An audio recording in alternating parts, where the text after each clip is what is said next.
irmãos, queridas irmãs, caras amigas, caros amigos. É uma imensa alegria voltar a nos encontrarmos nesse momento especial estudando as Escrituras. Que momento feliz, não é? Hoje nós vamos estudar Doutrina e Convênios 86. Eu queria, antes de iniciar, agradecer a todos vocês pelos comentários tão bondosos que têm dado, pelos likes que vocês dão, porque isso ajuda o próprio YouTube a indicar essas aulas para mais pessoas, e agradecer a todos que estão se inscrevendo na nossa classe tão maravilhosa. Vocês que ouvem através do WhatsApp, ou do Facebook, outras mídias, por favor, entre no YouTube e se inscreva no canal para fortalecer a nossa classe. Sejam todos muito, muito bem-vindos, tá bom? Hoje, como eu falei, nós vamos estudar Doutrina e Convênios 86, uma passagem de escritura maravilhosa. Hoje estava revisando a tradução da Bíblia. Os registros falam que ele estava traduzindo o Velho Testamento, não se sabe exatamente se ele estava traduzindo naquela hora, mas ele, ao revisar a parte do Novo Testamento, ele recebeu esta revelação.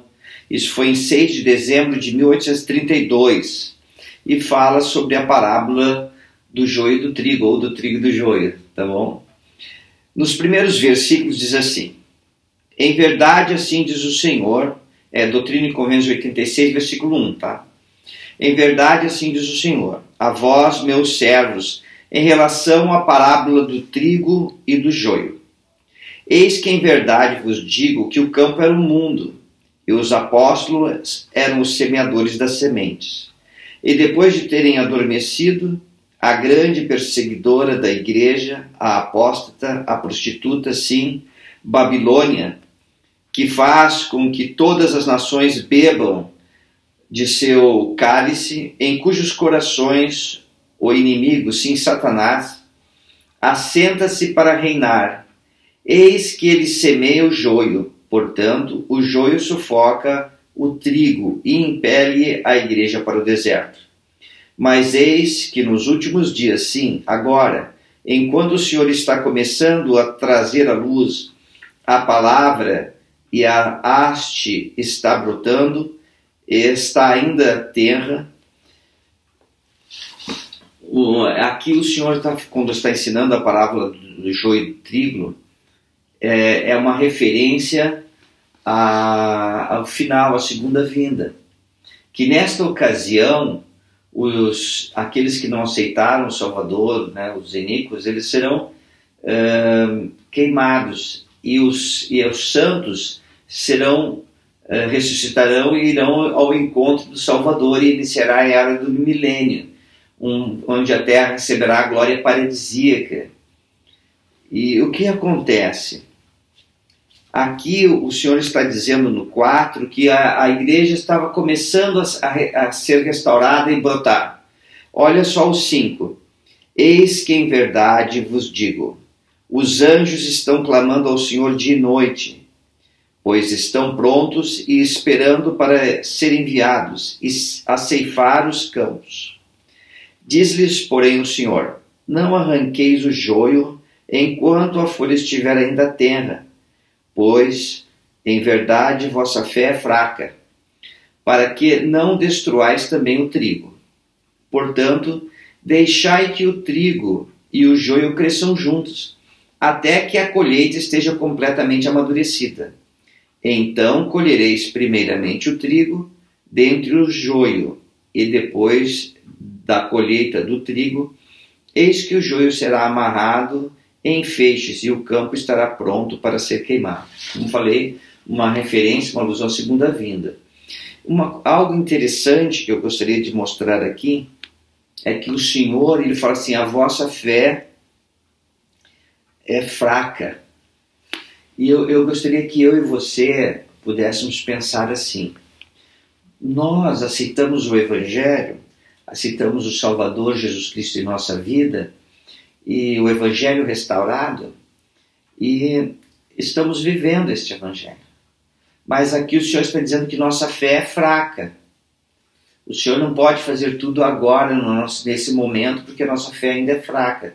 Temos que nos fortalecer. Então, Ele permite que o joio e o trigo cresçam juntos. Vivemos no mundo, não somos do mundo. Tem várias alusões, paralelos, né, a isso que nós estamos ensinando. E nós não, o Senhor está ensinando. Então, existem vários paralelos. Viver no mundo sem ser do mundo, o trigo e o joio, e tudo se preparando para a segunda vinda, quando acontecerá uma separação. E aqui o Senhor está falando que nossa fé é fraca. O que cada um de nós, individualmente, podemos fazer para fortalecer nossa fé? O que você faz para fortalecer a tua fé? Comenta comigo.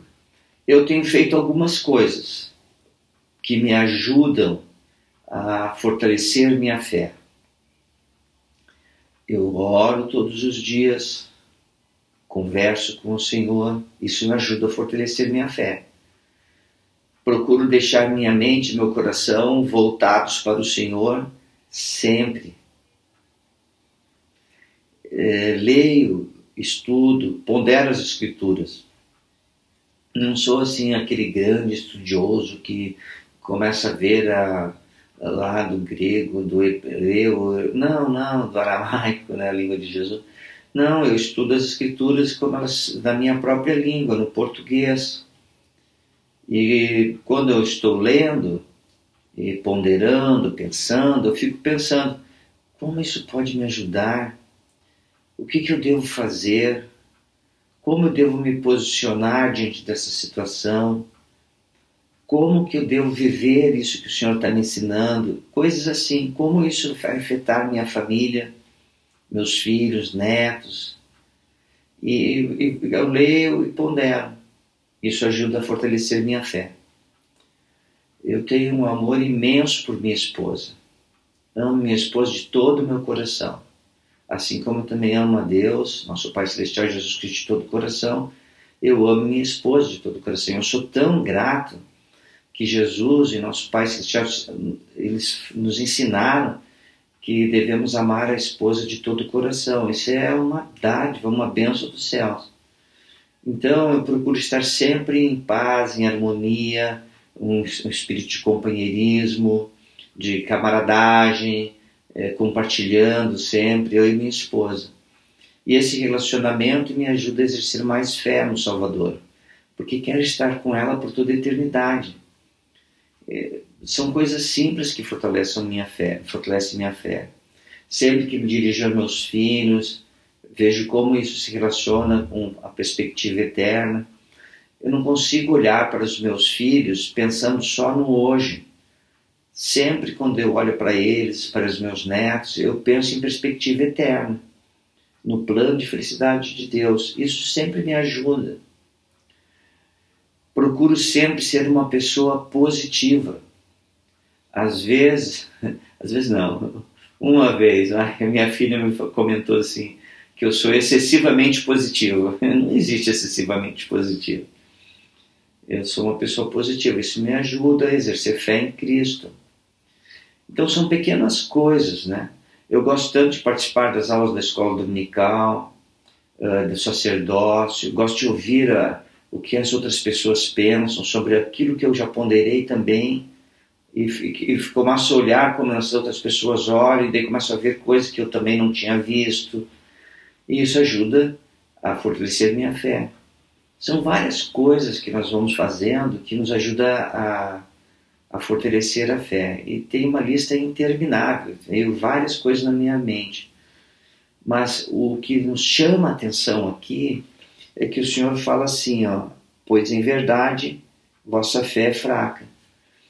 Irmãos, quer ver algo assim que fortalece minha fé, que faz com que eu me sinta mais próximo de nosso Pai Celestial, Jesus Cristo, é ir ao templo. O templo de nosso Deus. Eu amo estar no templo. Amo ver as ordenanças seladoras, quando uma família é selada para toda a eternidade. Amo quando vejo famílias sendo seladas a seus ancestrais. Isso só acontece nos templos de nosso Deus, pelo poder do sacerdócio. O que fortalece a sua fé? Fala para mim.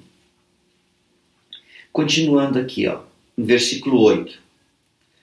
Portanto, assim diz o Senhor, a vós com quem o sacerdócio continuou, através da linhagem de vossos pais, porque sois herdeiros legais segundo a carne, e fostes escondido do mundo com Cristo em Deus. Aqui fala que somos herdeiros legais segundo a carne. E daí nós podemos pensar assim, mas irmão, minha família, eu sou o único membro da igreja. O Senhor não está falando aqui de linhagem, da linha do sacerdócio, mas Ele está falando que nós somos filhos de Deus e que na pré-existência, na existência pré-mortal, fomos pré-ordenados para receber esse evangelho, para receber o sacerdócio, não predestinados, pré-ordenados. Temos a liberdade de escolher. E quando nós escolhemos, exercemos fé no Salvador, nos tornamos herdeiros legais segundo a carne. Porque somos filhos de Deus. E daí no versículo 10 em diante continua assim: portanto, vossa vida e o sacerdócio permaneceram, e é necessário que permaneçam por meio de vós e de vossa linhagem, até a restauração de todas as coisas proferidas pela boca de todos os santos profetas, desde o princípio do mundo. Portanto, bem-aventurados sois, se continuais em minha bondade, uma luz para os gentios, e por meio deste sacerdócio, um salvador para meu povo Israel. O Senhor disse: Amém. Olha que mensagem extraordinária e maravilhosa. Todas as bênçãos do sacerdócio serão nossas. E quando eu falo nossas, estou falando de homens e mulheres. E as bênçãos do sacerdócio, elas só serão plenas através do círculo familiar. E agora somente começa a se ampliar, né? Todas as bênçãos serão nossas do sacerdócio. Mas isso só é possível através de famílias. Famílias seladas para toda a eternidade. Até Adão, e formando a grande família de Deus. E talvez, eu sempre quando eu falo assim, talvez porque eu tenha muitas amigas, né, e amigos que estão viúvos, ou que se separaram, ou que nunca casaram, enfim, tem várias pessoas que são amigos, bons amigos meus, e também de minha esposa, né? E eu sempre quando falo em famílias eternas, eu sempre volto o coração e digo assim: ei, continua firme. A salvação, embora ela seja plenamente atingida como famílias, ela também é individual. E se você viver o Evangelho, no devido tempo o Senhor te dará todas as bênçãos que você não pôde obter. Percebe? Então continua vivendo o Evangelho. Mas talvez, ao falar assim de todas essas coisas, talvez vocês que estão me ouvindo agora estejam pensando assim: e qual é o meu papel? Qual é a minha posição, né? Como eu me encaixo nesse plano? Como eu me enquadro nisso tudo? Né? E o presidente Nelson, ele nos ensinou da seguinte maneira, abre aspas. Qual é o seu papel? Eu quero enfatizar isso. Qual é a tua parte no plano? Por que você nasceu hoje, nesta época? Né? Eu já nasci há 62 anos atrás. Né? Hoje é nesta época. Por que você nasceu nesta época? Vamos ver o que o presidente Nelson fala. Você é um dos grandes espíritos de Deus, reservado para vir à Terra nesta época. Em sua vida pré-mortal, você foi designado para ajudar a preparar o mundo para a grande reunião de almas que precederá a segunda vinda do Salvador. Você faz parte de um povo da aliança. Você é um herdeiro da promessa de que toda a terra será abençoada pela semente de Abraão e que a aliança de Deus com Abraão será cumprida por meio de sua linhagem nesses últimos dias. Fim da citação. Isso, vocês querem essa citação, né? Está no Liahona de novembro de 1990, página 73. O título da mensagem era, ou é, né? Escolhas. Você sabe, eu tenho tanta alegria, e se você prestou bem atenção nas diversas mensagens que eu tenho deixado aqui com você, me traz alegria imensa dizer assim, olha, você é um filho ou você é uma filha especial de nosso Pai Celestial. Você é um daqueles grandes e nobres espíritos que viveram na existência pré-mortal. Você foi preservado para nascer nesta época. E tudo isso, quem fala não sou eu, um profeta de Deus falando para você. Porque Deus está falando isso para você, que você é uma pessoa grandiosa, uma pessoa maravilhosa. Percebe isso? Se hoje você puder parar um pouquinho e pensar no grande amor que nosso Pai Celestial tem por você, amor tão infinito e tão eterno que Ele deu o Filho amado para expiar por tuas faltas, por nossas faltas, para que pudéssemos assim nos qualificar para herdar a vida eterna e voltar ao lar celestial. Tudo isso Ele fez por quê? Porque Ele te ama e porque você é um daqueles grandes nobres espíritos. Eu costumava falar muito no passado assim, viver num nível de vida mais elevado. E hoje eu quero dizer assim, vive neste nível de vida mais elevado que você é. Você é um dos grandes espíritos da existência pré-mortal. Então vive à altura disso. E isso é para ser vivido no dia a dia em toda a sua simplicidade. Faz parte da vida mortal, essa experiência que estamos passando de nos qualificarmos para voltar à presença de nosso Pai Celestial. Então, se você está na sua casa, e se você, na simplicidade do seu lar, vive o Evangelho. Isso é que um grande e nobre espírito faz. E ao fazer isso, você se torna uma luz para o mundo. Porque daí você reflete a luz de Jesus Cristo para todas as pessoas. Isso não é maravilhoso? Cada gesto de bondade que você faz, cada vez que você se dispõe a auxiliar alguém, a ouvir alguém, a incentivar alguém a ser feliz, a ser fiel, você leva a luz à vida das pessoas. E este mundo precisa tanto de pessoas assim, de pessoas positivas, que trazem a luz do Evangelho para fazer com que nossos corações se voltem para o Salvador Jesus Cristo. E que possamos nos tornar aqueles grandes espíritos que éramos na existência pré-mortal, que possamos atingir esse nível de vida agora na existência mortal. E isso é feito de que jeito? Você não precisa sair pelo mundo errante querendo pregar a todas as pessoas. Não, viva o Evangelho no seu lar, com seus filhos, com sua esposa, no círculo familiar, com os vizinhos. Estuda as Escrituras, lê as Escrituras. Quando eu falo estuda, não é para você... Não é fazer uma faculdade das Escrituras, não é isso que eu estou dizendo. As Escrituras estão ao alcance de todas as pessoas.